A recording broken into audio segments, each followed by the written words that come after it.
Then I got out his deposition where I'd talked to him a year and a half earlier, and in his deposition testimony, he said, yeah, I did pay off the loan.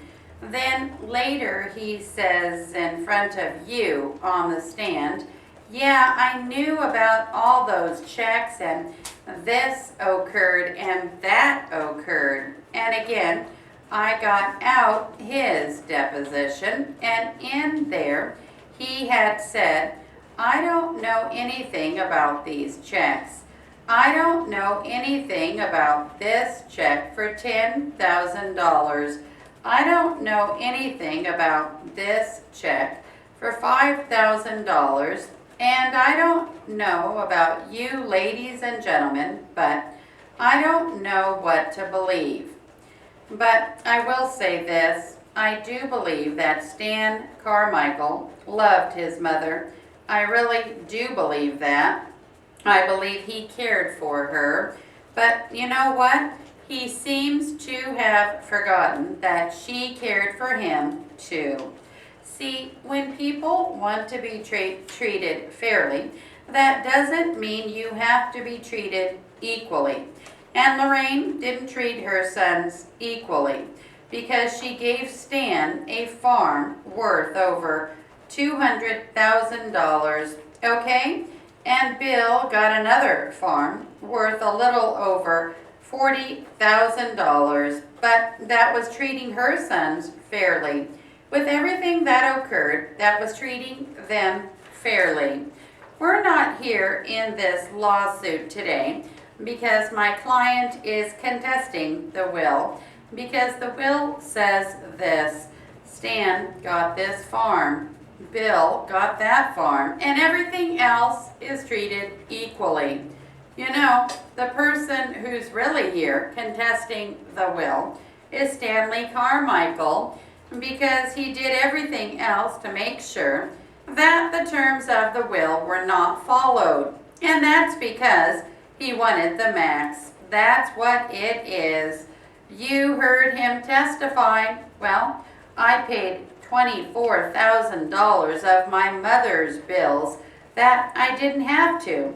He said I couldn't afford to pay those bills. Well, he could afford to pay those bills because, you know what?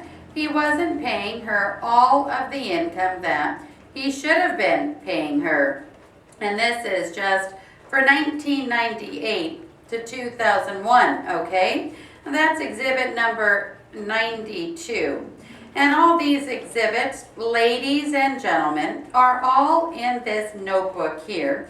So when I mention a number, you just turn to this book here when you go back to the jury room to deliberate. And you'll have an exact copy of everything you've seen today, so you can look at it yourself, okay? All right, one last time.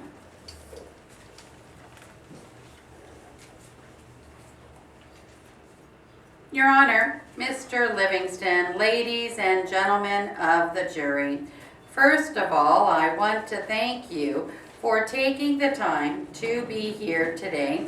And I've noticed you guys have all been taking lots of notes, so I know you've taken this responsibility very seriously. And I want to tell you how much I appreciate that, because this is very important to my client, and I just wanted to know that we appreciate your time and consideration. You know, it seems to me that in life, people just want to be treated fairly. They like people to ask them things, they like to know what's going on, and they don't like to have surprises. I think that's really true with any person's family. And when a person is chosen for one reason or another to get a special job, whether it be receiving a power of attorney or being appointed to be the personal representative of an estate, that person certainly has a special duty and obligation to those people that they're there to protect. However, in this situation here, that just didn't really occur.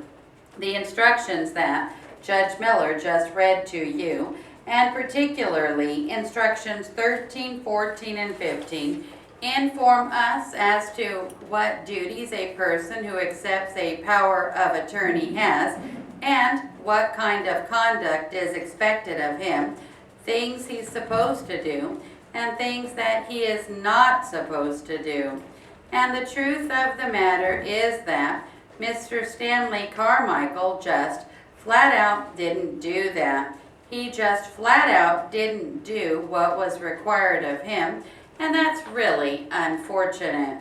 And in a trial sometimes, and I think this is true in this one, there comes a moment where somebody says some magic words that the smartest lawyer in the world would never have thought of, but which reveal in an instant the true attitude of that person.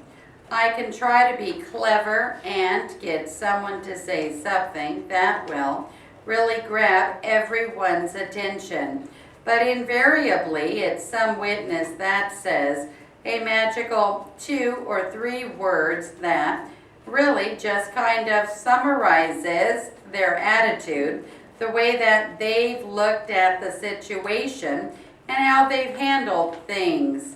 And that occurred this morning when Mr. Stanley Carmichael was sitting right there. Because he said these words, "I want the max, I want the max." You know, that's kind of what he's been doing through this whole process. I want the max. And, you know, I'm not really sure what to believe about what Stan Carmichael testified to. During the trial, he testified that he didn't pay back the $7,000 loan. Then I got out his deposition where I'd talked to him a year and a half earlier, and in his deposition testimony, he said, "Yeah, I did pay off the loan."